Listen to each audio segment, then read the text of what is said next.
So what is going on, everybody? So in my Slack group for my local meetup, there was somebody who asked a question who basically tried to find a way to defeat the whole chicken and egg scenario where you need to get a job, but in order to get a job you have to have experience, and in order to have experience you would have had to have had a job.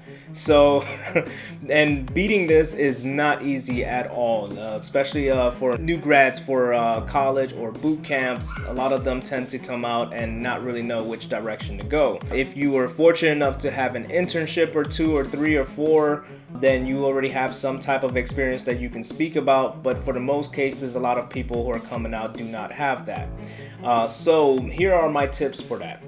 Talk about your projects as if they were work experience. So if you do that, what you want to do is centralize your project to be the main focus in your application. So when you go down to your resume, you have your name, you have all your personal information, all of that stuff at the very top or wherever you put it, the left. And then your main focus after that should definitely be your projects, especially the team projects that you might have. So if you went into a boot camp, you'll probably have a good handful of projects, assuming you went to a decent boot camp, and in which case you're able to speak about these in the scenario of me and my team did this, I did that. And if you use something cool like Google Analytics, which is so simple to add into your projects, it's usually like 1 or 2 extra lines after you've added whatever other Google services, and it'll give you basically a nice overview of your application and its usage, so you're able to see how your changes affect the application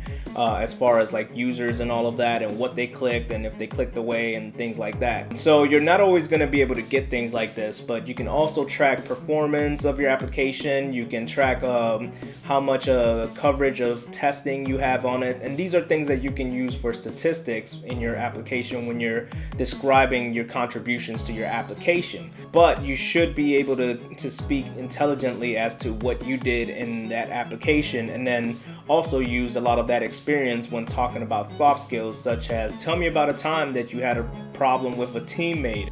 So another tip is, first off, have really great projects. Obviously, I think that one's a very obvious one. However, a lot of people are like, well, what do I build? It's a very common question to ask. However, if you think about it, you probably don't want to build these over elaborate projects that do way too much. Hiring managers aren't going to have that much time to look over your project and see every single feature. So you probably don't want to have to build something that takes like months or a year or so to build as a demo project. You might want to scale that down to something that's manageable. That way you don't have to worry too much about testing. You don't have to worry too much about having to maintain it, or every time that somebody clicks on your project you're scared that something's going to break, because it was just small enough for you to be able to manage the test and small enough for you to not have a lot of tech debt, so you know that everything works. So tip number 3 is going to be, try to keep your projects relatable to the company that you're applying to. So a lot of times people will apply to companies and have these cool projects that just don't really feel like they would fit in with what the company's building.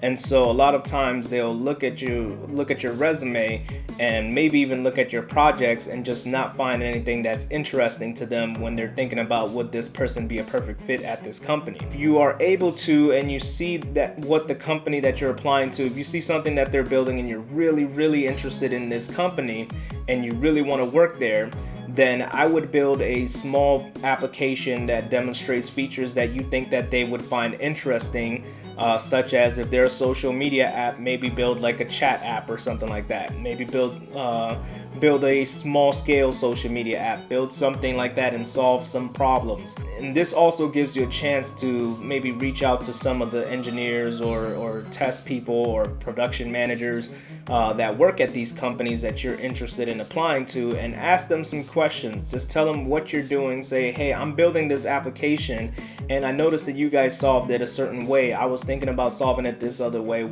Could you tell me your thoughts on it? And this opens up your channel for communication. And the thing about that is, if they don't know the answer, they might be able to send you over to somebody else who does. In that case, they'll probably start a whole little network there, and that gives the people that work there the knowledge that you're interested in these types of things. You're curious and you ask questions, you reach out when you need help. And so when they're looking for somebody to hire for a new job, they might even toss your name around. So, and yes, that is a far-fetched scenario, but however, for a lot of people wondering how you can do your cold outreaches, this is a way that you can outreach to people with some content. Because if you generally just reach to somebody and say, hey, I just want to connect, like, they might connect with you, but they'll probably never think about you again. So try to start a conversation that way. And so those are my tips for trying to beat the whole chicken and egg scenario. Let me know if any of that works with you, and if you have any questions or comments, feel free to put that below. Share and like the video, and I'll see you guys next time.